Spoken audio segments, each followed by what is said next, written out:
Sawa ka na ba sa adobo at tinolang manok? Gawin mo rin ito para maiba naman. Siguradong magugustuhan ito ng mister mo dahil hindi lang ito masarap na ulam, ay swak din itong pampulutan. Sa isang bowl na may 1 kilong chicken thigh ay maglagay tayo ng bawang. Maglagay rin tayo ng durog na paminta at mag-squeeze ng 1 lemon. Kung walang lemon ay pwede rin ang kalamansi o suka. At syempre maglagay din tayo ng toyo.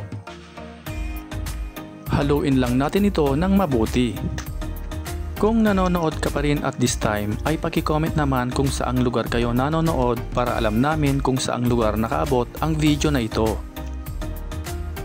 Pagkatapos ay takpan at i-marinate lang natin ito ng 30 minutes o 1 hour.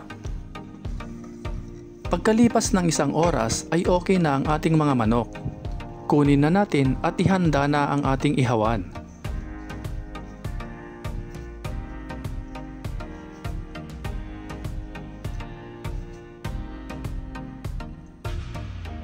Dahil wala tayong uling, ay sa grilling pan natin ito iihawin. Pwede rin iluto sa air fryer o iprito.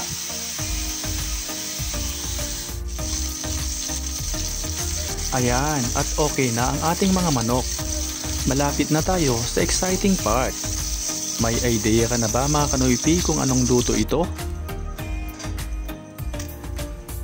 Pagkatapos nating mag-ihaw ay hiwain na natin ito at huwag kalimutang alisin ang mga buto.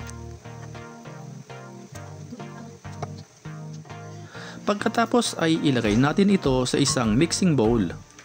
Maglagay tayo ng mayonnaise. Maglagay rin tayo ng lemon.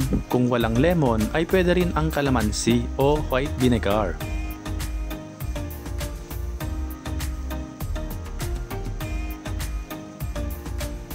Maglagay rin tayo ng asin,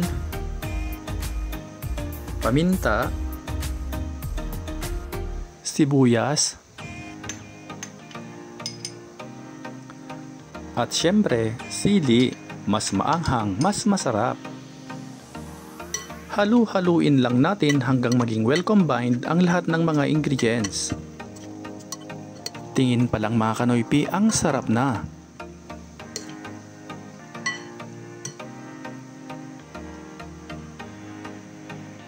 Tikman na natin kung okay na ang lasa. I-serve na natin at mag-ready na tayo sa exciting part. Ayan, at ready na ang ating chicken dinakdakan. Ihanda na ang maraming kanin at malamig na coke.